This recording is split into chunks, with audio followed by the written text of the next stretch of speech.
विचार करिए आप। सोचना है आपको किस गलतफहमी में जीते हो। मेरा मकान, मेरा बेटा, मेरी बेटी, मेरा परिवार, मेरा मेरा करते हो।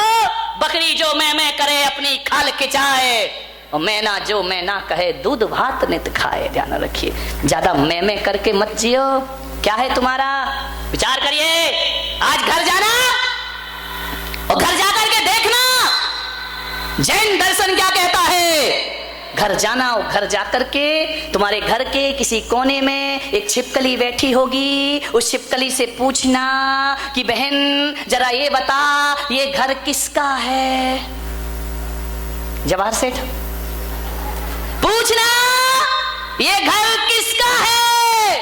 छिपकली क्या बोलेगी, बोलो बोलो, क्या बोलेगी छिपकली कि जवाहर सेठ का है, अजीत सेठ का है, शांति सेठ का है, राजकुमार गांधी का है। नहीं, छिपकली पूंछ हिलाएगी और कहेगी ये घर मेरा है। किसी कोने में चींटियों ने बिल बनाया होगा। पूछना ओ चींटी बहन ये घर किसका है। तो चींटी कहेगी सावधान ये घर मेरा है। चिड़िया ने घोंसला बनाया होगा। चिड़िया से पूछना ये घर किसका है। चिड़िया कहेगी ये घर मेरा है। और तुम्हारे घर में एक कुत्ता रहता होगा। कुत्ते से पूछना ओ कुत्ते भाई ये घर किसका है। वो भौंक करके दुम हिला के कहेगा ये घर मेरा है। और अपने बेटे से पूछना ये घर किसका है। वो कहेगा पापा ये घर मेरा है।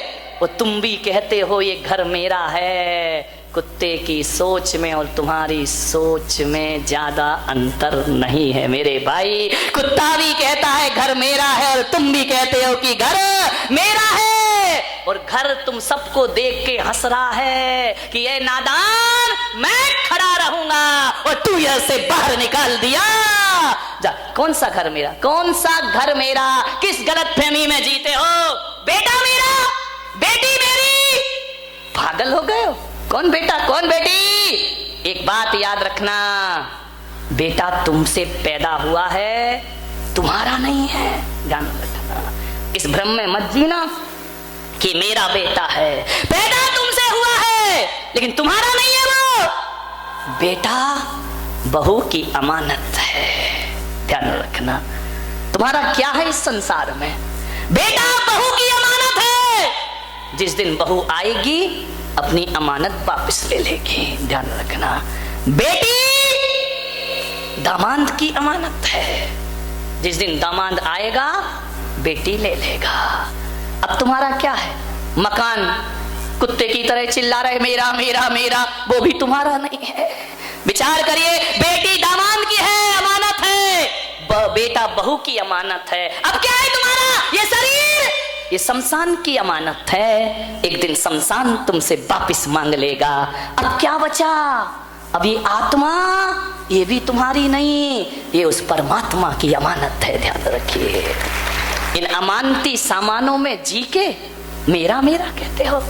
बारामती वालों, आज आपको संदेश दे रहा हूं, जो जिसकी अमानत हो उसे वापस कर दीजिए। बेटा बहू की अमानत है, बहू को दे दो। मत सोचो कि अलग क्यों हो गया।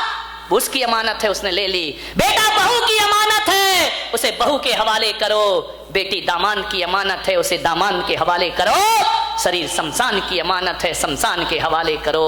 और आत्मा परमात्मा की अमानत है, इसे उसके हवाले कर दीजिए। ध्यान रखिए, तुम्हारा जीवन सार्थक हो जाएगा। प्रभु के हवाले कर दीजिए अपने आप को।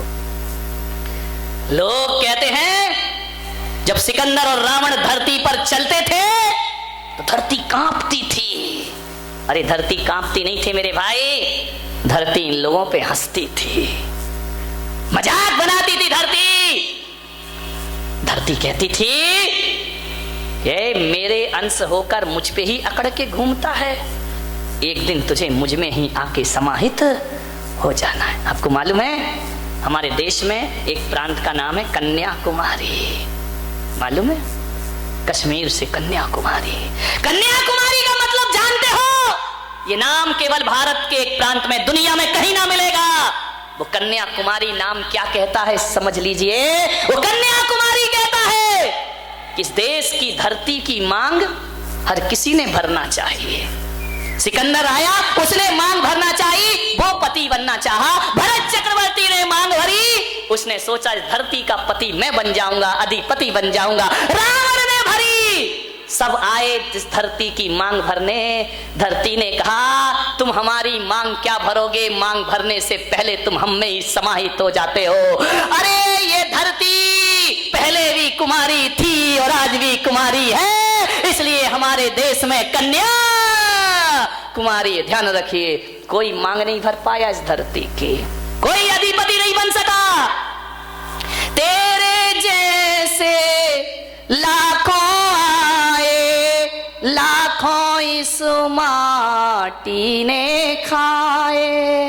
तेरे जैसे लाखों आए, लाखों इस माटी ने खाए। रहा न नाम निशान रे बंदे, झूठी तेरी शान रे, झूठी तेरी शान। मत कर तू अभिमान रे बंदे, मत कर तू अभिमान रे, मत कर तू अभिमान। तेरे पास है हीरे मोती, मेरे मन मंदिर में ज्योति। तेरे पास है हीरे मोती, मेरे मन मंदिर में ज्योति। कौन हुआ धनवान रे बंदे, झूठी तेरी शान रे, मत कर तू अभिमान, मत कर तू अभिमान रे बंदे, मत कर तू अभिमान रे, झूठी तेरी शान।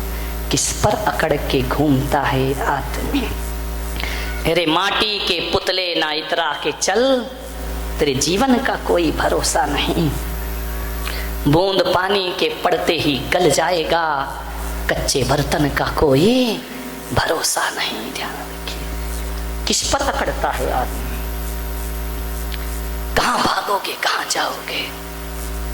समय हो गया है। एक साधु ध्यान कर रहा था, एक चोर आया, साधु की चादर खींची, भाग गया।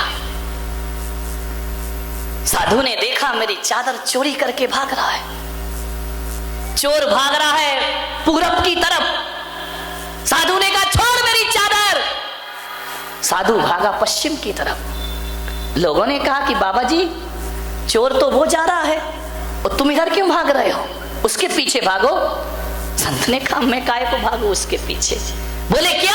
बोले जाने दे उसे, मैं अपनी चादर लेके रहूंगा। संत इधर भाग रहे, चोर इधर भाग रहा है। बोले इस चादर कैसे मिलेगी? संत ने कहा पागल, वो बस्ती की तरफ भाग रहा और मैं मरघट की तरफ भाग रहा हूँ। अरे आज नहीं तो कल ये चादर ओढ़ के आएगा तो यहीं जाएगा, भाग के कहां, इसलिए वहां नहीं जाके मैं यहाँ भाग रहा। ध्यान रखना, लोग बस्ती उसे कहते हैं जो रोज उजड़ती है। ध्यान रखना, बस्ती किसे कहते हैं? जो रोज उजड़ रही, कोई ना कोई रोज मर रहा है।